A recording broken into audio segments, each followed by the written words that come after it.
All right, are you ready to stop letting your past call the shots for your future? In this explainer, we're going to dive deep into the science of how your brain can keep you stuck in these old repetitive patterns.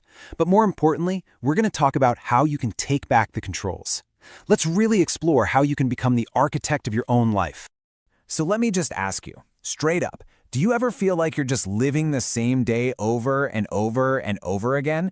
Do the problems and the frustrations from yesterday somehow magically just reappear this morning? If you're not in your head right now, trust me, you are not alone. And there is a very, very specific reason why this happens. And this quote right here, it just nails it. Our brain is basically a biological hard drive, right? It's an archive of everything we've ever seen, done, and felt. So if the very first things you think about in the morning are your problems, well, you're literally booting up yesterday's program. You're starting your day by plugging right back into the past. Okay, so let's actually trace this whole daily rewind thing and see how it works. For most of us, this cycle kicks in the second we wake up. Before our feet even hit the floor, we start thinking about our problems. And those problems are all tied to memories. Memories of people, places, things that have already happened. Now, what's so fascinating here is the chain reaction. You remember a problem, and that memory instantly fires off a familiar emotion. Maybe it's unhappiness or anxiety or frustration. See, how you think and how you feel together, that creates your state of being. And if that state of being is hooked to the past, well, you guessed it, your past is pretty much guaranteed to become your future. You just keep recreating the same old reality. So, why is this cycle so ridiculously hard to break? I mean, you consciously want to change, right? But what you're up against is this incredibly powerful force, your own subconscious programming, which is basically running on autopilot. And wow, this visual really puts it all into perspective, doesn't it? By the time we're about 35 years old, a staggering 95% of who we are, our behaviors, our automatic habits, our emotional reactions, is all running on a subconscious program. That leaves just a tiny 5% for your conscious mind. The part that's actually saying, hey, I want to be happy. I want things to be different. Trying to create change with your little 5% conscious mind against that massive 95% subconscious program, it's like sending an average skinny guy into weightlifting competition against an Olympic powerlifter. It's just no contest. It's no wonder that pure willpower so often fails. The program is it's too strong. But wait, it actually gets even deeper. Because this isn't just a mental battle, it is a physical one. Over time, your body can become chemically addicted to those familiar emotions, even the negative ones, like guilt or anger. It literally starts to crave them like a drug. So here's the critical point, this complete role reversal.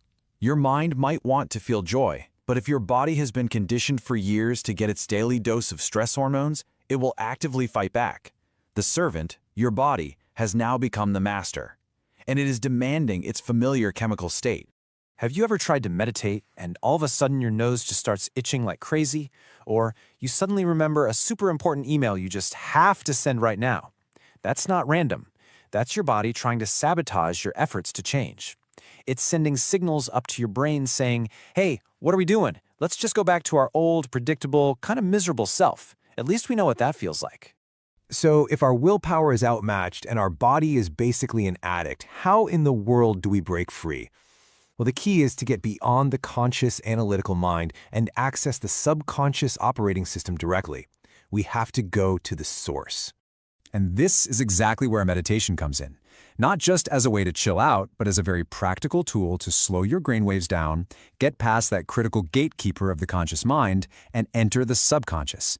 That's the place where you can actually start to uninstall the old programs and install new ones.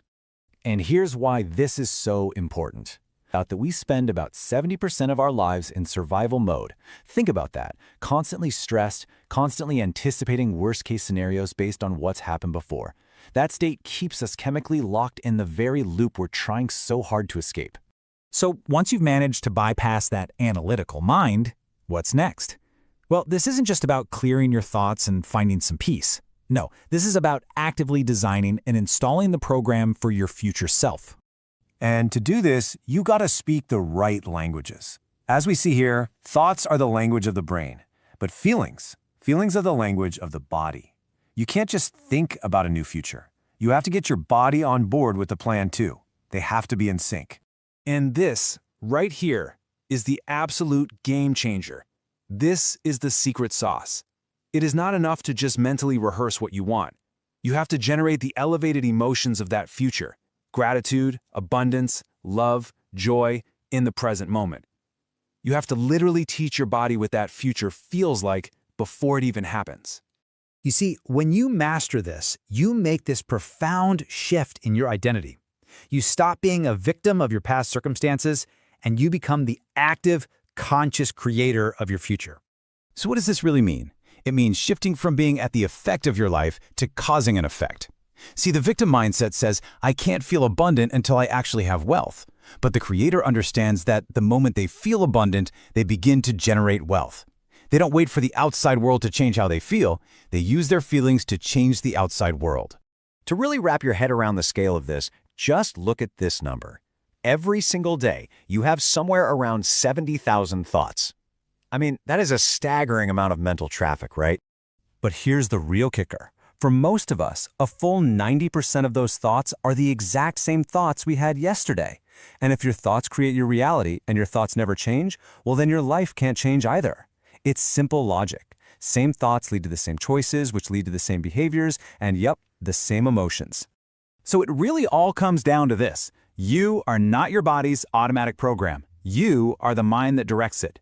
By becoming aware of your old self and then intentionally rehearsing your new self, you can literally install a brand new future. So the only question left to ask is, what will you create today?